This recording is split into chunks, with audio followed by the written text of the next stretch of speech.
Hello ladies and gentlemen, this is Blue Maxima and I'm here checking out Shakedown Hawaii, the long-awaited second installment of the Retro City Rampage series. Bit of a weird way to put it, but this is me we're talking about. I apologize I didn't get this to you earlier, mainly because I got the key for it and it didn't work. I tried putting it into my Vita and it just didn't download the game, and when I put it into the PlayStation Store on the internet, it just refused to work for some reason. It said it was already used, but I don't know how that could work because they used a third-party key mailer, so I shouldn't have gotten anything that was duplicated. I'm not sure how that happened, but yeah, I have to thank PlayAsia for actually getting this one for me because I'm a little bit low on money for reasons I don't really want to get into. So, this game is interesting. Notably, I've had some real trouble actually getting some live commentary for it, mainly because I'm still trying to figure out why the bloody hell my video encoder isn't working as good as it used to, so there might be some drop frames here and there, but the game itself and its technical performance has actually been fantastic.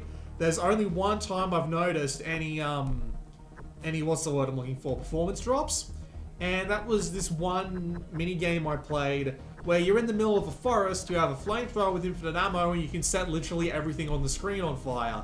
That caused a little bit of a jump in the frame rate, but other than that, it's been solid 60 frames the entire time, which is really nice. This is actually post-commentary because, as I said, I've had trouble getting commentary for this, so yeah. I'm just going to talk over the footage that I've got. The actual video footage turned out okay, except for going through the options menu like this and all that, like I would on my regular commentary videos. But yeah, we're just going to be doing this post, because why the hell not? So, Shakedown Hawaii is interesting. It does share a lot of gameplay with Retro City Rampage. It is still the same open world, Grand Theft Auto style, and by Grand Theft Auto I mean Grand Theft Auto 1 and 2, but on a more isometric style thing, sort of viewpoint, where you can steal cars, attack people, go on story missions, and do all sorts of things like that. There is some weird stuff going on though. So we've got leaderboards here. I hope I'm getting this synced up properly. And you can see that there's individual leaderboards for pretty much every challenge in the game, and the main story mode, which you earn points just for playing. There's video replays, but don't actually have any of them right now because you have to get them from the challenges and stuff like that. So that leaves us with our three main modes. Now, the arcade challenges you can find in the story mode, and the free roaming mode is actually really bizarre for some reason. The free roaming mode, when you drop into it, you can go and do whatever you want. So I walked into a building and decided to shake it down, and once I completed the mission, it immediately threw me back out to the main menu, and I'm not sure why. It seems a little bit bizarre to do that, but well, it did it anyway, so I've mainly just been focusing on the story mode, which I have about 2 hours in-ish, just a little bit under, not much. And I've got about 27 of the story missions completed, 24 of the shakedowns, and I've acquired 30 of the properties, not to mention having done about half the score challenges. And yeah, you might be wondering, what the hell? Why are there 126 missions? Even something like San Andreas only have like 80 in the main story, let alone the side missions. So, is the story going to be something that's ridiculously long? No! For some strange reason, all the story missions in this game are barely a minute long at best. The majority of time you'll be spending with them is travel time, whether it be going to where you're going, or leaving after you've already got there and done what you're supposed to do. So, I'm going to try not to pay too much attention to the video going on in the background and just talk about the game for a bit. So, as I said before, it still has the old Retro City Rampage style of doing things. You can wander around, steal cars, stomp on people's heads, take their money, and a couple of other unlockable things in the world, like being able to go and rob people's houses for things that you can trade in for money, destroy delivery vans, which you can also do for money, and just stuff like that. There's a reason why I keep bringing up money in this game. It's mainly because Money in this game is the root of all evil, and if we consider the fact that everything you're doing is basically evil, then yes, that's basically the entire gist of it, because this game has a ridiculous focus on money. While Retro City Rampage had more of a focus on the sort of like retro stylings of everything and all that, in this game, the plot is basically that you've become a multi-millionaire and you basically let your company go right down the shitter, and now you have to go and earn as much money as humanly possible. And that is basically every mechanic in the entire game. Everything feeds back into getting you more money. If you remember a game called Vostok Inc., Vostok Inc. was a similar sort of thing, where it was all in the pursuit of the almighty dollar. And this game is 110% focused on that. I'm not actually going to show it off for a few minutes on this footage, because I was trying to make it so that I didn't have to go into that menu for as long as possible. And for some reason I ended up with a minigame. There's a few of these. There's a couple of rhythm-based ones that are actually really fucking boring. There's a few other ones that come along as well, and of course you do have the score challenges, which have you do silly things along the lines of knock people into the water while you're actually driving a boat. Here's my main problem with Shakedown Hawaii as it is. It's too easy. And I mean, it is snore-fest easy. Even on the more difficult missions, and by on the more difficult, I mean difficult relatively in comparison to everything else, it's so easy. The missions are over really quickly. The main way that you aim and shoot in this game is via the square button. You can use the right analog stick and turn it into a twin-stick shooter, but you're just actively depowering yourself with that, because being able to hold the square button and just move around a little bit and let the enemy die is really, really simple, and there's no reason not to do it that way, except maybe if you're surrounded by a bunch of people and you have a flamethrower, in which case you can just do a single circle with the right stick and literally light everything on fire. All the missions, as I said, are really short and really simple. You can have the majority of their content finished within 30 seconds, and the only reason they take longer is because of all the cutscenes and the traveling to and from the places. For example, one mission was literally just jumping across, like, I think it was 6 gaps, and that was it. A couple of other ones involve defeat, like, anywhere between, like, a few enemies to a dozen of them, and then that's it. They're just really simple concepts like that. They don't feel anywhere near as engaging as you might expect them to for a story mission in a game that kind of bases itself off Grand Theft Auto. So I'm actually showing off some of the purchasing stuff here, but we'll get into that shortly, because I don't think I'd go too deep into it here. There we go. There are all sorts of different weapons you can go find, and they're all relatively satisfying to use, although it's a bit basic with the weapon selection. Kind of like the Grand Theft Auto 2 weapon selection, where there's a couple of weird ones, but all the other ones are just really basic.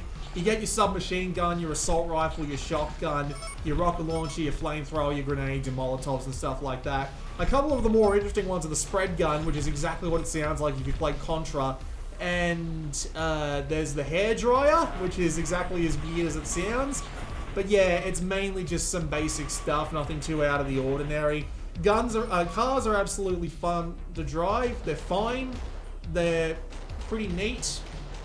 And different cars do handle differently, but there's no one car that I've used so far that has been an absolute pain in the neck to control.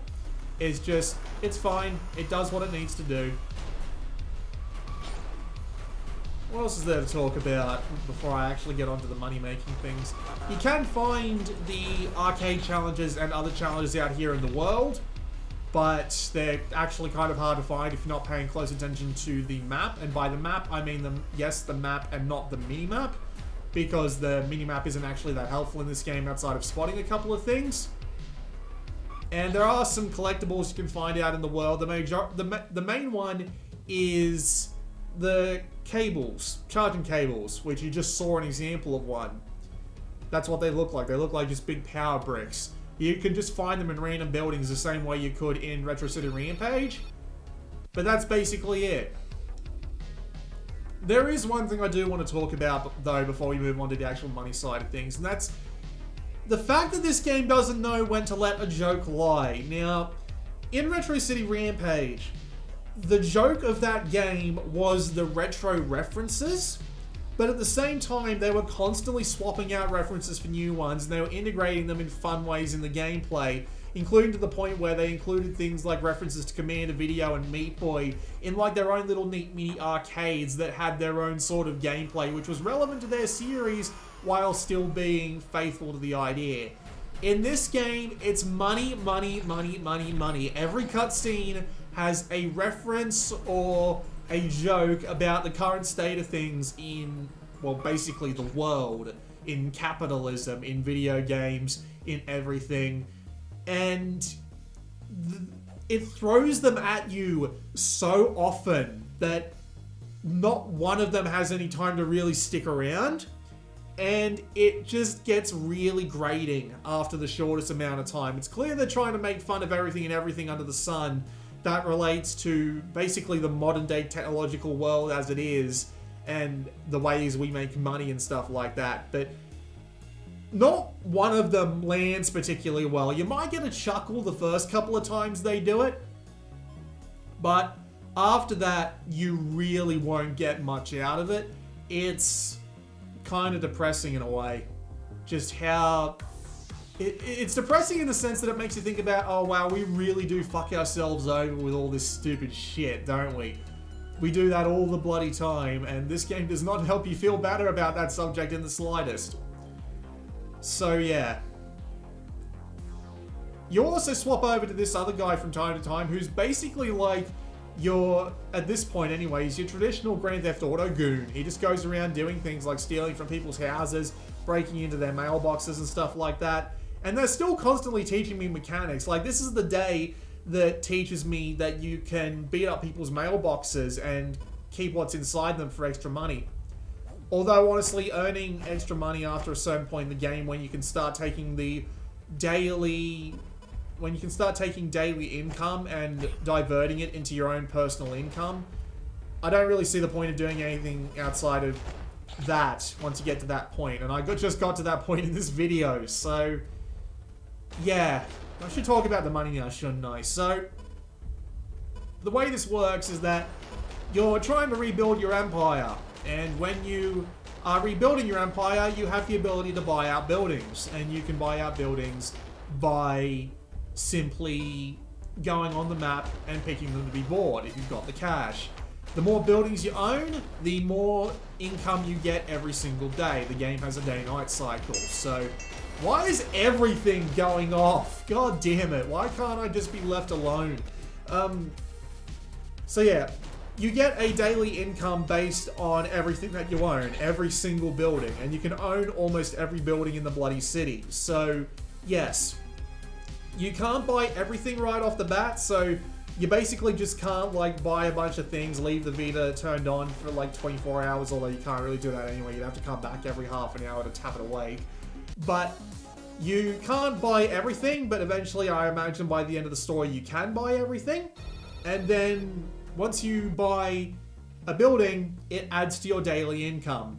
You can also do shakedowns. There are like 90-something buildings in the game that can be shaken down.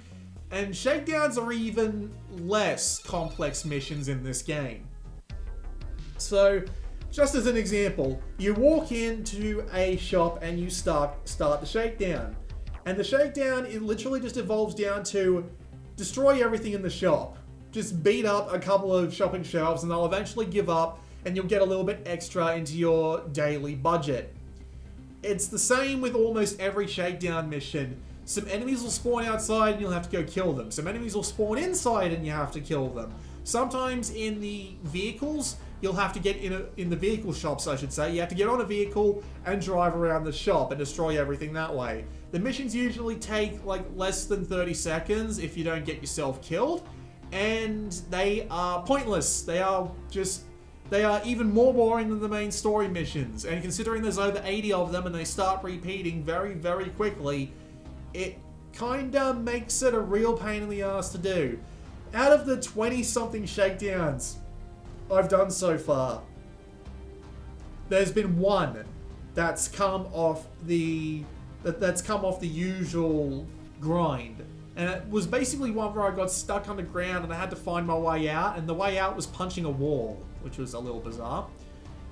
There are some buildings that go up in value when you buy them. So if you buy a bunch of broken down houses that are all right next to each other, their value will slowly start going up. So but buildings that you already own will actually get that bonus as well, which is nice, but of course it makes everything else more expensive. And certain buildings will give you certain things to do, like subprime auto. If you're in the streets around that building and there is a little blip on your minimap at the time, you can go and pick up a car and take it back to them for a little bit of extra cash. But other than that, and there are other activities along those lines, like body shops and paint shops will cost you less, and things like that. That's more or less it. You're constantly on the grind for the money, and the best way you earn the money is via the shakedowns because they increase your daily income, but the shakedowns are just so boring. They repeat themselves incredibly quickly and are just no fun to play after the first few, just because you know exactly what's coming. And the difficulty is so low that there's really no point to them whatsoever. I mean, you can die in this game, but you'll just restart where you were, and where you were was like 30 seconds ago. So it really doesn't matter what you do. It's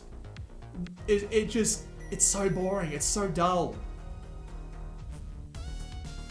Because it's so repetitive and it seems to lack any imagination whatsoever in mission design. Like, this one is kind of neat, but it's already pulled the smash the toilet mission on me like 3 times already. So it doesn't feel anywhere near as original as one might think. And that's basically all there is to do. The main story missions are fairly easy and very, very short, and not that satisfying in their design, because it's usually just there's a couple of enemies, go kill them, or it's a really short obstacle course. There's no real difficulty, there's no real length or tension to them, and it's just nothing. I feel nothing for them. I don't feel engaged, I don't feel entertained, I just feel like I'm wasting my time. And again, the shakedowns feel even worse than this just because of how basic they are. There are ones like this which are a little bit weird, where you literally wander behind a shelf and suddenly you have a rocket launcher. Those ones are a bit odd, and I just blew the crap out of myself because yes, I just did that. And here's what I mean by restart. You literally just start where you were a few seconds back. Which, to be fair, I can kind of understand why he did it to be that forgiving. Because back when Retro City Rampage came out, the original, the difficulty curve on it was intense. So I can understand why he decided to go back the other way a little, but I think he went too far. And so it's just nowhere near as entertaining as it used to be, because it's just so short and so just so lacking in challenge that I find myself not being able to enjoy it at all.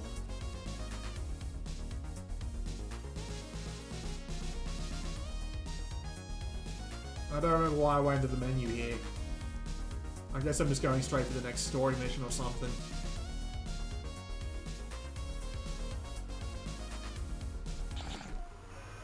And the writing isn't that great, honestly. As I said before, it's continually making jokes about how stupid we are for spending money on certain things and making fun of certain elements of today's culture. Like, it's made out that our main character is a complete dumbass who doesn't know anything about the modern day because he's been lazing around for so long. Despite the fact that this is supposed to be taking place in the 80s, I think. That's what I remember seeing, but I could be wrong about that. It could be modern day. But yeah, it's constantly making fun of just some the ridiculous things that our industry and, well, pretty much industries around the world do. But it just isn't engaging. The writing isn't good enough to carry the constant, like, little fun pokes at everything, and it just starts feeling really stale really fast. better writing could have helped out here. Also, yes, that mission, at least that part of the mission, my instruction was literally to just drive 200 yards away, and then it was another cutscene, and then the mission ends.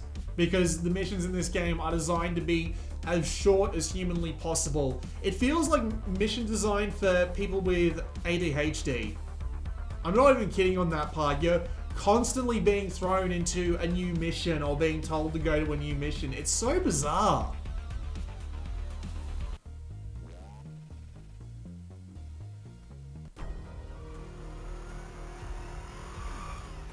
If I remember correctly, this is around the point where I quit out and start playing the score challenges and the weapon challenges, which are still fun. It's still alright to go around and cause chaos and all that, but again, they're just too damn easy. I've gotten gold medals on almost every challenge I've tried. I mean, like, I will admit that I've died more in them than I have in any of the main story missions, but at the same time, it's because it's so bloody easy. You spend so much time, like, you've got enough health to justify wandering straight into, like, a bunch of 5 or 6 people, and you'll probably still come out of it alive. And enemies in this game actually drop health pretty regularly, so you don't need to worry too much about going and finding a health pickup. And weaponry is actually really easy to get a hang of. You get submachine guns, grenades, and just a bunch of other stuff really easily. So it's not like Grand Theft Auto 3 and upwards where you'd have to go to a fair amount of effort to go and get a good stock of weapons again if you died. No, in this game you can literally just go straight to the gun shop and buy a bunch of ridiculous weaponry and you'll be good. So yeah, I don't really have that much else to say about it. I'm mainly just disappointed. It feels like a bunch of the spark is gone. I don't know what it is about Retro City Rampage, but it had a really lovely sort of overall aura to it. I had fun playing that game just because it felt like it had a lot of time put into it, and he had spent a lot of time thinking about literally everything you could put into a sort of retro reference bonanza, while still having some pretty in-depth gameplay around the sides of it. This game still has the gameplay, but it's missing something. It's missing that spark. It's missing that extra bit of just oomph to it. And it just isn't anywhere near as interesting as a response. They've taken out all the fun retro references and instead replaced them with references to capitalism. And stupid shit that we buy. And things like the video game industry, and it just falls flat time after time after time because you can kind of see half the jokes coming once you understand the theme, and the writing of the story isn't anywhere near as engaging as it should be to make up for that fact. The gameplay is here and it still works, but it's so easy that it's almost snore-worthy. All the missions are really short, generally uneventful, and just somewhat uninteresting after a while. Because it just doesn't seem like it's particularly impressive.